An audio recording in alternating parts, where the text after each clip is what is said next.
કે ડાયનાસોર જેવા વિશાળ પ્રાણીઓ હતા પૃથ્વી ઉપર એક સમયે જે રાજ કરતા હતા એનો નાશ થઈ ગયો છે, બરોબર. પણ આપણે પ્રકૃતિની સાથે જો જીવશું તો આપણે આપણું અસ્તિત્વ ટકાવી રાખશું, બાકી આપણું અસ્તિત્વ નાશ થઈ જવાનું છે. તો પ્રકૃતિની સાથે રહેવા માટે પ્રાકૃતિક ખેતી તરફ આપણે બધા વળીએ અને સારી રીતે આપણા પોતાના ખોરાક માટે અને પોતાની પેઢીને સારી બનાવવા માટે પ્રાકૃતિક ખેતી કરીએ. એટલી સૌપ્રથમ ઓર્ગેનિક લેનાર આ વ્યક્તિ અને આત્મામાં જોડાનાર કાનાભાઈ, એના તરફથી હું આત્મામાં જોડાણું 2015 કાનાભાઈ પરમાર બુદ્ધિશભાઈ તરફથી. બધા મિત્રો ક્યારના આપણે આ તાલીમમાં માહિતી મેળવી રહ્યા હશો, બરોબર. અને જેમ ત્રાડા સાહેબે વાત કરી એમ ખેડૂત તાલીમ કેન્દ્રનો આ એક આપણો કૃષિ કૌશલ્ય વિકાસ જે તાલીમ છે, જે ખેડૂતના ગામમાં અથવા ખેતરે આપણે જે આયોજન કરીએ છીએ, એમાં આજે મહિલાઓ અને ભાઈઓ બંનેનો વર્ગ આપણે અહીંયા ગોઠવો છે.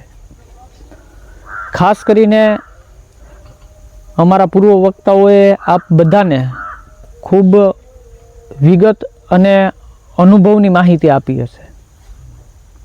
આજના સમયમાં આપણે બધા જાણીએ છીએ કે અત્યારે જ આપણે આ વાતાવરણનું ફેરફાર જોઈ રહ્યા છે કે જે ઝાકળ ને ધુમ્મસ અને સાથોસાથ આ 3 દિવસ માટેની જે વરસાદની આગાહી છે, બરોબર, એમાં એ લગભગ હવે બધાના ગામડામાં અંબાલાલનું નામ મોઢે થઈ ગયું છે, બરોબર ને. પણ જે માહિતી અંબાલાલ આટલા ફેમસ થયા છે એની પાછળનું કારણ આપણે કોઈને ખબર નહીં હોય, આપણે બધાએ દાંત કાઢી નાખ્યા. અંબાલાલ પટેલ જે છે એ એક નિવૃત્ત કૃષિના સ્નાતક છે, અમારા આણંદની કોલેજના ગ્રેજ્યુએટ છે. પણ એ આટલા બધી ફેમસ થયા એનું કારણ શું? કારણ કે એણે આનો અભ્યાસ સતત કર્યો અને એ એવા લેવલે પહોંચ્યા કે અત્યારે એની આગાહી હોય તો લોકો એનો વિશ્વાસ કરે છે. હવામાન ખાતાની તો આગાહી હોય જ છે, પણ બધાને ઉત્સુકતા એ હોય છે કે આજે કંઈ બોલ્યા છે અંબાલાલ, કંઈ બોલ્યા છે, બરોબર. આ વસ્તુ એટલા માટે કેવી જરૂરી છે કે કોઈ પણ માણસનું કૌશલ્ય, આ જે પાછળ અહીંયા છે કૃષિ કૌશલ્ય વિકાસ કાર્યક્રમ, કોઈ પણ માણસનું કૌશલ્ય કઈ રીતે વિકસે, એ માણસે સતત એનો અભ્યાસ કર્યો. એ માણસે ઇન્ડિયન મિટિયોરોલોજીકલ ડિપાર્ટમેન્ટ એટલે કે આપણું ભારતીય હવામાન વિભાગ, એના જે નકશાઓ અને એના જે પ્રેડિક્શન હોય, આગાહીઓ હોય, એનો અભ્યાસ કર્યો. સાથે સાથે એણે આપણા ભારતના પોતાના જે ખગોળ વિજ્ઞાન છે, જે પૌરાણિક જ્ઞાન છે, એનો સમન્વય કર્યો છે. ક્યારે તમને અત્યારે તો જો કે યુટ્યુબના જમાનો છે, ક્યારેય તમને એની મુલાકાતનો કોઈ ઇન્ટરવ્યૂ તમે જોશો તો તમને ખ્યાલ આવશે કે ભડલી વાક્યોથી માંડી અને અત્યારનું વિજ્ઞાન એણે સમન્વય કરી અને એ આગાહી કરે છે. એટલે એની કૃષિ ક્ષેત્રે જુદી જુદી માહિતીઓ ઉપલબ્ધ છે. પણ એ આપણે ક્યારે એનો સમન્વય કરી શકીશું કે જો આપણે આપણી ખેતીમાં આ વસ્તુઓનો આપણે ઉપયોગ કરતા થશું અને એની સાથે આપણે એનો અમલ કરતા થશું તો આપણે આ કરી શકીશું. આજનું આ વાતાવરણ, આજનો સમય અત્યારે જાણીએ છીએ. કટારિયા સાહેબ કહેતા હતા કે સ્ટેથોસ્કોપ રાખો ને એટલે અમારા ધબકારા વધુ તમને સંભળાય. પણ આજના સમયમાં અહીંયા આપણે એટલા બેઠા છે, આમાં અત્યારે મને કેટલા સાંભળી રહ્યા છે ને કેટલા અત્યારે બહાર ફરી રહ્યા છે ને એ મને ખબર છે. કારણ કે માણસનું મન એટલું ચંચળ છે કે અહીંયા બેસવા આવ્યા છે પણ વિચાર આપણો બીજે હશે. આજના સમયમાં એટલું બધી તાણ આપણે ભોગવી રહ્યા છે. લગભગ માણસો અત્યારે સ્ટ્રેસથી પીડિત છે, તાણ, માનસિક તણાવ, બરોબર. કંઈક ને કંઈક ઉપાધિ. વડીલો આપણા બધું જીવતા, શાંતિથી જીવતા, કારણ કે એને એટલું તાણ નહોતું, બરોબર. આપણી ભાષામાં કહેતો કે બોદ્રેશન લેતા નહીં, અત્યારે લગભગ બધા બોદ્રેશનથી પીડિત હોય.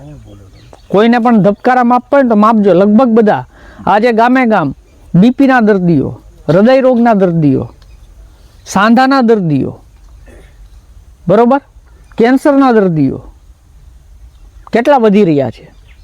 કારણ એટલું જ છે કે આપણું જે શરીર જેનાથી બન્યું છે એ તત્વોનો આપણે ઉપયોગ આપણા શરીર માટે જે નથી કરી રહ્યા.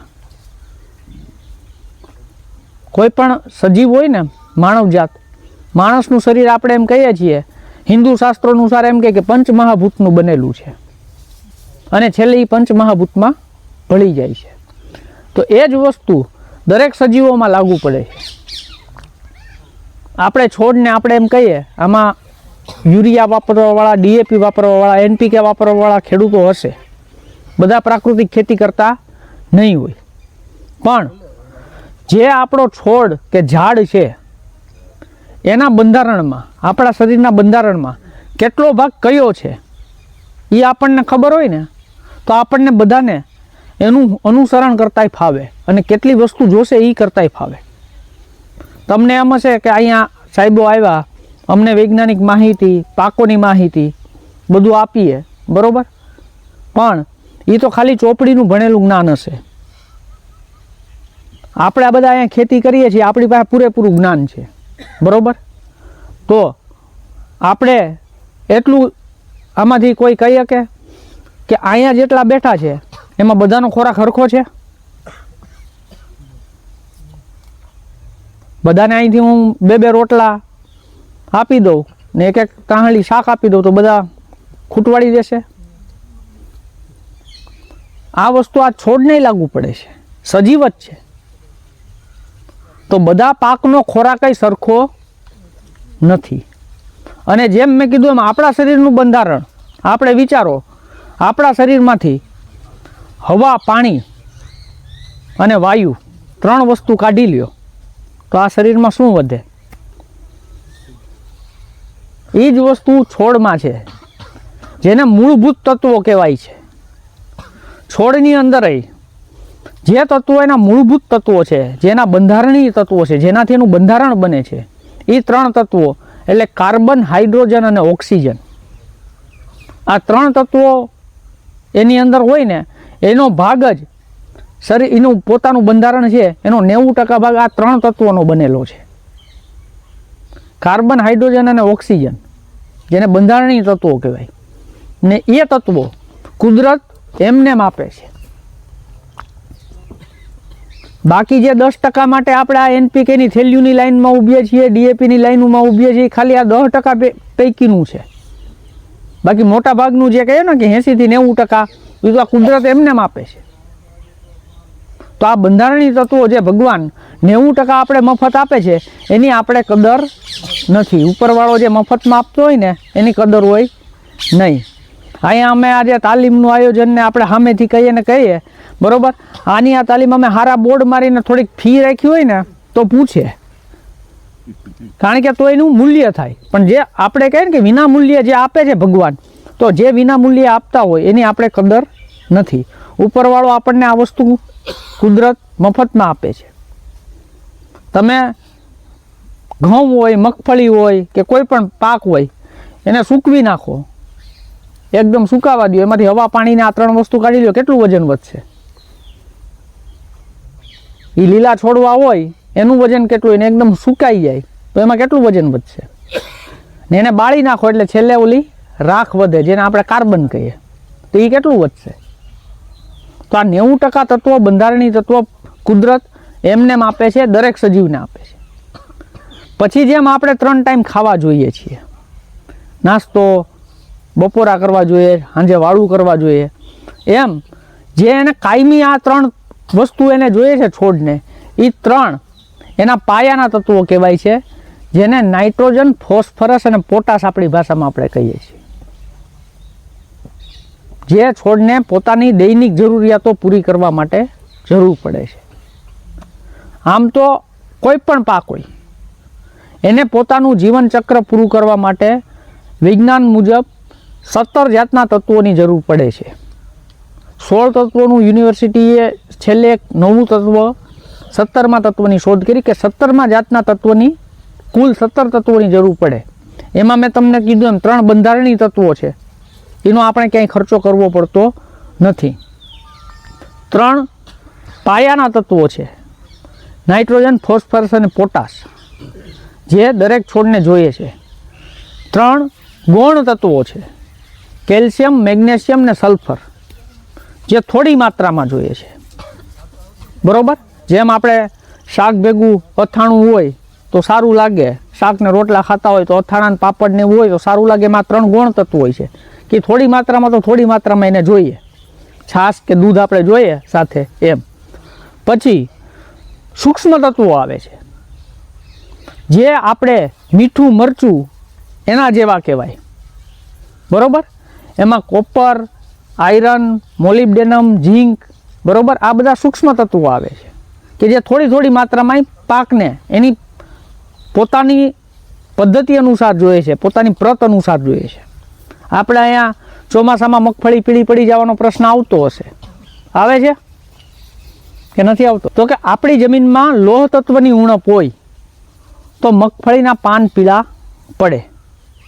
તો એના માટે ઘણામાં હીરા ઘસીને લીંબુના ફૂલ છાંટતા હશે ને પાછી લીલી કરતા હશે, અથવા ફેરસ સલ્ફેટ કરીને જે ખાતર આવતું હશે એ છાંટતા હશે અને એનું પરિણામ મેળવતા હશે. તો આ જે છે ફેરસ એટલે કે લોહ તત્વ, એ સૂક્ષ્મ તત્વ છે. એની ખામી સર્જાય એટલે છોડવામાં ક્યાંક થોડી ઘણી તકલીફ ઊભી થાય. તો આ સૂક્ષ્મ તત્વો જોઈએ છે થોડી માત્રામાં, કારણ કે તમે 100 ગ્રામ પંપમાં લઈને છાંટતા હોય આખા વીઘામાં 100 ગ્રામ જ જોતું હોય, પણ એની ઉણપથી પાક ઉપર એની અસર થતી હોય. તો આ બધા તત્વોની માત્રા જમીનની અંદર દિવસે દિવસે કેમ ઘટતી જાય છે? અત્યારે એવી પરિસ્થિતિ છે કે આપણી જમીન એટલા બધી આપણે રસાયણો વાપર્યા છે. ખરેખર જે મેં તમને કીધું એમ હું બધાને 2 રોટલા આપી દઉં તો બધા ખૂટવાડી શકવાના નથી. એ વસ્તુ આપણે બધા પાકમાં કરી જ છે. બરોબર? મગફળીની અંદર ખાતર વાપરવાવાળામાંથી કેટલા ખેડૂત મિત્રો છે કે ક્યારેય પાયામાં કે ઉપરથી ખાતર આપતા હોય? ઓછા થઈ ગયા 10-12 વર્ષથી, બાકી બહુ આપતા પહેલા. બરોબર? ઘઉંમાં ખાતર વાપરતા હોય, બરોબર, અને મગફળીમાં ખાતર વાપરતા હોય, બેમાં ફેર પડે છે કે બધામાં હરખું જ ખાતર નાખો છો? પેલા તો હરખું જ નાખતા. મગફળીમાં નથી વાવતા, કોક જ વાવે છે.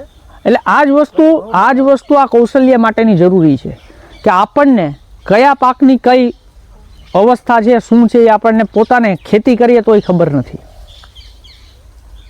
કઈ જાતના પાક આવે છે, કેટલી જાતના પાકો આવે છે એ આપણે પોતે નથી જાણતા. મગફળી છે એ કયા વર્ગનો પાક છે, ઘઉં છે એ કયા વર્ગનો પાક છે, એ આપણને પોતાને ખબર હોવી જરૂરી છે. મગફળી જે તેલીબિયા વર્ગનો પાક છે, બરોબર, અને જેની અંદર મૂળમાં મૂળ ગંડિકાઓ હોય છે, આપણી ભાષામાં ગાંઠું હોય છે. આવી ગાંઠું જે ધરાવતા જે કોઈ પાકો છે એમાં બધા મગ આવે, અડદ આવે, મગફળી આવે, આ બધા પાકો આવે.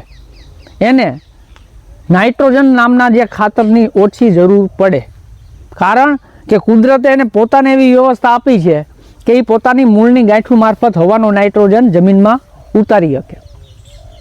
જ્યારે જે કોઈ ધાન્ય પાકો છે જે આપણા વિસ્તારમાં થાય છે, ઘઉં હોય, બાજરો હોય, આ બધા પાકોની અંદર તમારે નાઇટ્રોજનની પૂર્તિ કરવી પડે. હવે આ બધું એટલું અલગ અલગ જગ્યાએ ફેલાઈ ગયું છે, એનું એક સાદું સોલ્યુશન અથવા નિદાન કહો તો એ છે આપણી પ્રાકૃતિક ખેતી. મેં તમને કેમ કીધું છે કે 3 જે બંધારણીય તત્વો છે, કાર્બન, હાઇડ્રોજન અને ઓક્સિજન, બરોબર, તો એમાં આપણી જમીનની અંદર કાર્બન, જેને આપણે સેન્દ્રીય કાર્બન તરીકે ઓળખીએ છીએ, સેન્દ્રીય કાર્બન આપણી જમીનની અત્યારની પરિસ્થિતિએ મોટાભાગની જમીનમાં 0.5% નીચે જતો રહ્યો છે. જેનું બંધારણીય તત્વ છે, જે એના હાડકા બનાવે છે, માંસ બનાવે છે, કે જે એની વૃદ્ધિ કરે છે, 0.5% નીચે જતો રહ્યો છે આપણી લગભગ જમીનમાં. એનું કારણ એટલું જ કે આપણે જમીનની અંદર જે સેન્દ્રીય તત્વો ઉમેરવા જોઈએ એ આપણે ઉમેરતા બંધ થઈ ગયા છે.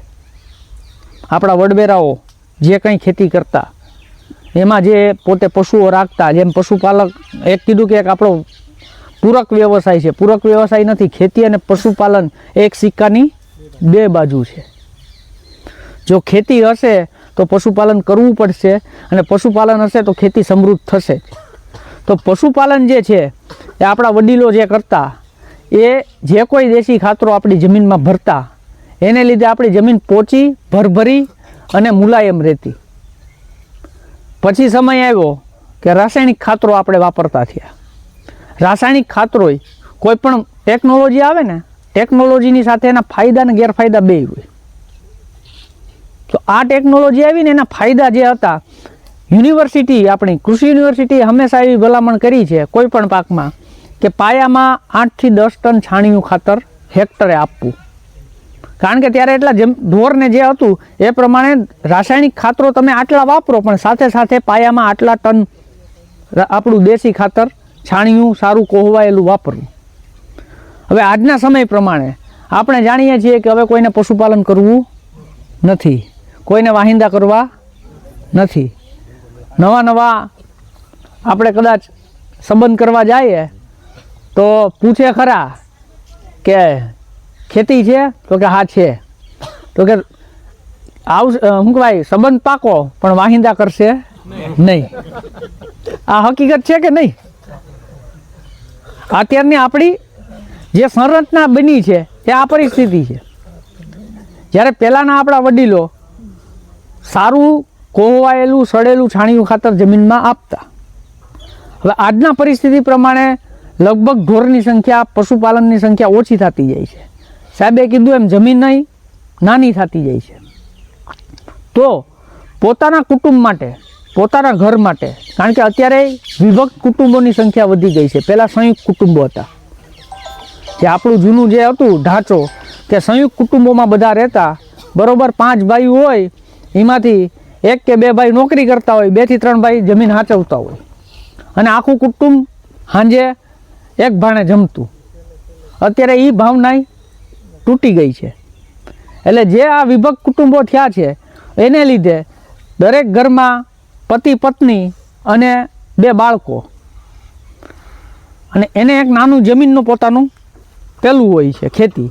તો એમાં આટલા બધા પશુઓ રાખવા એમને પોસાય નહીં. તો આ બધાનું એક સારું આપણે કહે ને નિદાન અને એનું ઉત્તર આપણા માનની રાજ્યપાલ માનની મહામહિમ શ્રી આચાર્ય દેવવ્રત સાહેબે આપ્યો કે ગાય આધારિત તમે જે ખેતી કરો, અને જે 8 થી 10 ટન છાણિયું ખાતર આપણે વાપરવું પડે, એને બદલે એક ગાયને આધારે તમે જેમ કીધું એમ સાહેબે અગાઉ કીધું કે તમે 20 થી 25 એકરમાં ખેતી કરી શકો. આપણી જે ગાય છે, દેશી ગાય, ગીર ગાય, એને આપણે આપણી જમીન માટે કેટલી ઉપયોગી છે. તો એના માટેનું જે આપણે 8 થી 10 ટન છાણિયું ખાતર એક ગાયથી આપણે પેદા નથી કરી શકવાના, તો એનું જે ઉત્તમ ઉદાહરણ જીવામૃત બનાવી, ઘન જીવામૃત બનાવી અને આપણે આપણી જમીનને પાછી જે સેન્દ્રીય કાર્બન પાયાનું જે આપણો મૂળભૂત બંધારણીય ઘટક છે એને જમીનમાં સ્થાપિત કરી શકીએ. ખાલી એટલી જ વસ્તુ એમાં છે કે તમારે 5 થી 7 દિવસ માટે એને બનવા દેવાનું છે, અને એ બનાવવા માટે આપણે સવાર સાંજ થોડો સમય આપવાનો છે. બાકી એમાં કોઈ નવીન મોટી ટેકનોલોજી નથી કે કોઈ બહારથી આવીને આપણે શીખડાવવું પડે. ખાલી 1 થી 2 વાર, ને હબીબભાઈને અહીંયા તમારા ગામમાં તો આપણા બધા મિત્રો કરે છે. અને આ વસ્તુ એવી છે કે તમે ઉપયોગ કરશો તો ફાયદો છે, બરાબર. વધુ ઉપયોગ કરશો તો કોઈ નુકસાન નથી. આપણી દેશી ભાષામાં કહે ને કે આપણે ઓલી ગોળીયું ટીકડીયું લેતા હોય ને, તાવની કે શરદીની કે આ કે તે, બરાબર. વધુ પીવાઈ જાય ને તો રિએક્શન આવે આપણી ભાષામાં, બરાબર.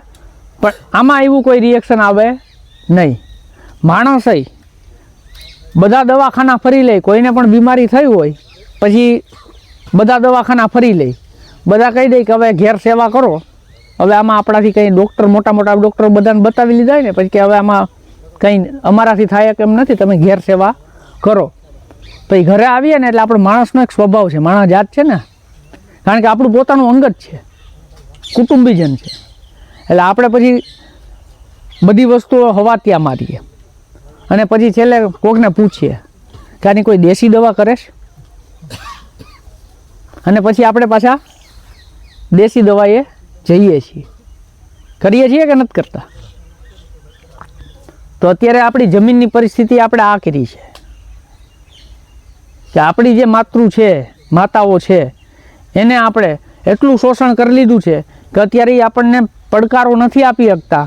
તો છેલ્લે જો આપણે હજી આમાં રસાયણો ગમે એટલા વાપરશું, તમે શરૂઆતમાં ખાલી થોડું યુરિયા આપતા તો તમારા પાકમાં તરત રિઝલ્ટ દેખાતું, પછી તમે એનો ને એનો એટલો ઉપયોગ કર્યો, અડધા બાચકે પહોંચી ગયા, બરાબર, અને હવે રિઝલ્ટ મળતા બંધ થયા.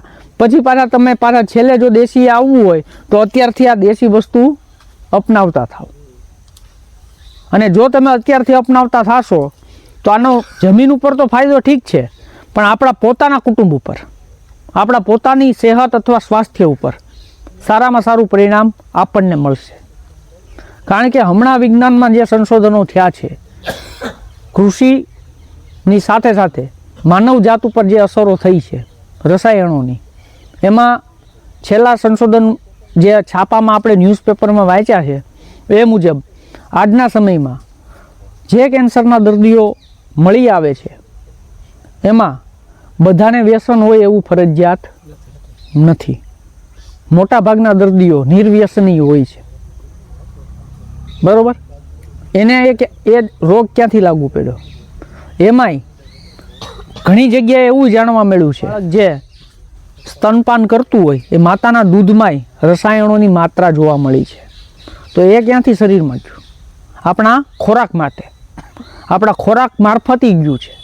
આપણે જે ફળો, શાકભાજી, જે ધાન્યો આપણે જે ખાઈએ છીએ એની અંદર જે જંતુનાશક દવાઓ, રસાયણો એનો ઉપયોગ થયો છે, એ રસાયણોના અવશેષો, કારણ કે બધા રસાયણો નાશ પામતા નથી. રસાયણોને નાશ પામવાની અમુક મર્યાદા હોય છે, બરાબર.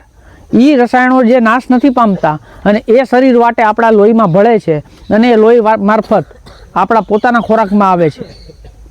આ બધી વસ્તુઓને કારણે નાના બાળકોની અંદર અત્યારે રોગોનું પ્રમાણ વધતું જોવા મળે છે. માતાઓ, બહેનો અને જે કોઈ આપણા ભાઈઓ છે એની અંદર આ રોગો વધતા જાય છે. તો જો આપણે તંદુરસ્ત સમાજ આવનારી પેઢીને કંઈક આપવું હશે, તંદુરસ્ત જમીન આપવી હશે, તો પ્રાકૃતિક ખેતી અપનાવ્યા સિવાય કોઈ વિકલ્પ આપણી પાસે નથી. બીજી વસ્તુ, કોઈ એમ કહેતું હોય કે પ્રાકૃતિક ખેતીથી ઉત્પાદન ઘટી જાય છે, તો આપણી સામે અહીંયા ઉદાહરણો છે જ. આપણા ગામના જ આ બે આપણા ખેડૂતો અહીંયા બેઠા છે અને પોતે સારી રીતે ઉત્પાદન લે છે. અને હમણાં જ જે એણે વેચાણ કરે છે એવા ખેડૂતોના આપણે અભિપ્રાય જાણ્યા કે એને પોતાને એનો અનુભવ કેવો થયો. ને આપણે તો આ કુદરતી મહેરબાની છે કે આપણે એવા વિસ્તારમાં છીએ કે અહીંયા આપણે કુદરતનું બધું વાતાવરણ આપણને મળે છે. તો આપણે એવા વાતાવરણમાં સારી રીતે પ્રાકૃતિક ખેતી અપનાવી શકશું.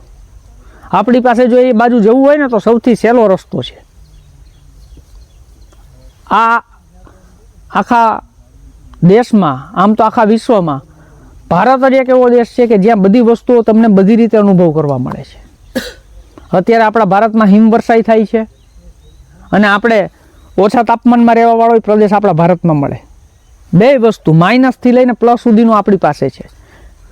જે તે સમયે આપણો દેશ સોને કી ચીડિયા એટલે જ કહેવાતો કે આખા વિશ્વમાં સૌથી વધુ જે ઉત્પાદન અને વિવિધતા, જૈવ વિવિધતા, જીવોની વિવિધતા જોવા મળતી હોય તો આપણા દેશમાં છે. ને આપણે બધા એ સારી રીતે જાણીએ છીએ. તો આ જૈવ વિવિધતા જાળવવી આપણી જવાબદારી છે. પાક કોઈ પણ તમે લ્યો, બરાબર. માણસ આપણે છે, માણસને કંઈ પણ દુખે, દર્દ થાય એટલે આપણે તરત કહીએ કે મને જરાક અહીંયા દુખે છે અથવા શરદી થઈ છે, એટલે આપણે તરત ડૉક્ટર પાસે જઈએ છીએ અને ડૉક્ટરને આપણે કહીએ છીએ કે મને માથું દુખે છે, શરદી થઈ છે અથવા પગ દુખે છે, એટલે ડૉક્ટર એનું નિદાન કરે છે અને એની આપણને દવા આપે છે. એવી જ રીતે પશુ, એને જો કોઈ દુખાવો કે કોઈ તકલીફ હોય તો તરત એના પોતાના વર્તનમાં તરત દેખાડે છે. ઢોર દોવા બેઠા હોય તો પાટું મારે છે, આપણે અંદાજ આવી જાય કે આવુંમાં કંઈ તકલીફ થઈ હશે, બરાબર છે. ખાવાનું મૂકી દે છે એટલે આપણને ખબર પડે કે આને કંઈ તકલીફ થઈ છે. તો પશુની અંદર જે કોઈ નિદાન આપણે તરત પકડાઈ જાય છે. છોડ એક એવી વસ્તુ છે, છોડ અથવા ઝાડ, કે કંઈ અકતું નથી. ભગવાને માણસને બધી વસ્તુઓ આપી છે, બોલવાની આપણને એક શક્તિ આપી છે એટલે આપણે બોલી શકીએ છીએ. પશુને ભાંભરવાની ને એની શક્તિ આપી છે, છોડને એ શક્તિ આપી નથી. બાકી હું ખાતરી સાથે કહું છું કે જો તમે ખંભે પંપ લઈને હેડે ચડતા હોય ને તો એના એ છોડવા ત્યાંથી શું કહેતા હોય આપણને સમજી લેવું. કારણ કે આપણે નેદની દવાથી માંડીને ઈયળોની દવા સુધી જે લઈને જઈએ છીએ, એ જે ફુવારો આપણે ઉડે ને આપણને જે ઝાડ થાય છે તો એની ઉપર કેવી થતી હશે એ આપણને ખાલી કલ્પના કરવાની રહે. જો એને બોલવાની શક્તિ આપી હોત કે હલવા ચલવાની શક્તિ આપી હોત તો તમારો જ પંપ તમને ખંભેથી ઉતારીને તમારા વાહામાં મારત દે. કારણ કે એને પોતાને બળતરા થાય છે. આપણે ક્યારેય એને નથી પૂછ્યું કે તને શું તકલીફ છે. તો ખેડૂતની પોતાની પ્રાથમિક ફરજ એ છે કે આપણા છોડને આપણે પૂછતા થઈએ, અને પૂછતા થવું એટલે પોતાની રીતે નિદાન કરતા થઈએ. આપણા વડવેરાઓ કહેતા કે ખેડૂત દીકરો હોય ને એ ઉઠીને એણે હેડે આંટો મારવો જોઈએ. હેડે આંટો દે ને એનો દી ચડે, એ આપણી એક કહેવત હતી.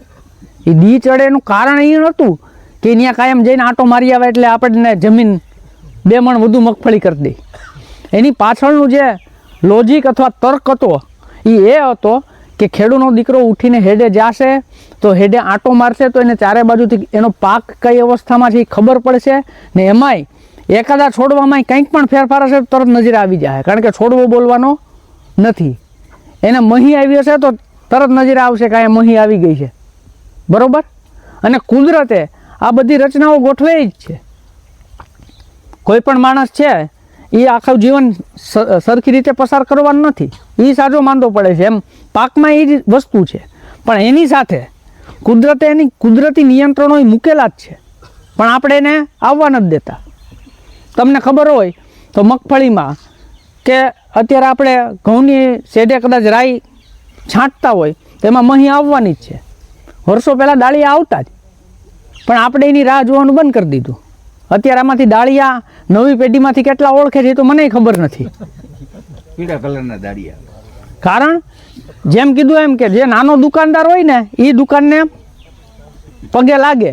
આ ખેડૂત દીકરાને હેડે આંટો દેવાની વાત એ જ હતી કે ઓળખે કે આમાં કોણ આપણા મિત્રો છે, કોણ દુશ્મન છે. જે કોઈ જીવાતો છે એની ઉપર પરભક્ષી કીટકો કુદરતે નિયંત્રણ માટે મૂકેલા જ છે. એમાં લીલી ફૂદડી, ડાળિયા, મોલોમસી માટેની જે છે ભમરી, આ બધી વસ્તુઓ છે એ વસ્તુઓ એકબીજાના પરભક્ષીઓ હતા જ. એટલે જો તમે 2 દિવસ રાહ જોઈ હોય તો પાછળ ડાળિયા આવે જેનો ખોરાક મહી જ હતી, તો એ મહીના આવનારી પેઢીનો નાશ કરે, તમારે દવાનો ખર્ચો બચી જાય. તો આ વસ્તુને જો આપણે પુનઃસ્થાપિત કરીએ, એ જ વસ્તુ આની અંદર આપણી પ્રાકૃતિક કૃષિની અંદર જુદા જુદા અસ્ત્રો બનાવીને આપી છે કે જે આવા મિત્ર કીટકોને નુકસાન ન કરે. કારણ કે જો તમે દવાનો ફુવારો મારી દો એટલે દવાની વાસ આવવાની છે. એટલે તમે જે મહીને મારવા માટે જે દવા છાંટી છે એની વાસથી ઓલા જે ડાળિયા આવતા હોય તમારા ખેતરમાં ના આવે, બીજા ખેતરમાં જતા રહે. તો આ વસ્તુનું નિયંત્રણ કરવું હોય તો આને માટે આની અંદર જ પ્રાકૃતિક કૃષિની અંદર જ આવા જુદા જુદા અસ્ત્રો, જેમાં નિમાસ્ત્ર, અગ્નિ અસ્ત્ર, બ્રહ્માસ્ત્ર, 10 પરણી અર્ક, ખાટી છાશ, રાખ, આ બધી વસ્તુ આપી જ છે જે આપણા ઘરગથ્થુ ઘરમેળે આપણે ઉપયોગ કરી શકીએ છીએ. આ બધી કોઈ વસ્તુ બહારથી આપણે લેવાની જરૂર નથી. ખેડૂતે પોતે પોતાની રીતે આત્મનિર્ભર બનવું હશે તો આ વસ્તુ કરવી પડશે. અત્યારે તમે શું કહો છો કે એગ્રોવાળા પાસે જાઓ છો, ત્યાં જઈને ખાલી કહો છો કે માંડવી પીળી પડી ગઈ છે, દવા આપી દે. કારણ કે જે ખેડૂત દીકરો હેડે આંટો નથી દીધો એટલે એને ખબર નથી કે આમાં ખરેખર શું છે. પીળી કેના કારણે પડી છે? પાણી ભરાવાથી પડી છે કે કોઈ ઉણપને લીધે પડી છે કે કોઈ જીવાતને લીધે પડી છે? તો આપણા વડીલો જે કહેતા એનું કારણ એ હતું કે ખેડૂતના દીકરા તરીકે તમે જે કોઈ પાક વાવો છો, જે ધંધો કરો છો, એનું તમારી પાસે જ્ઞાન હોવું જરૂરી છે. ને આ જ્ઞાન માટે થઈ અને જ આવી તાલીમોનું આયોજન આપણે કરીએ છીએ.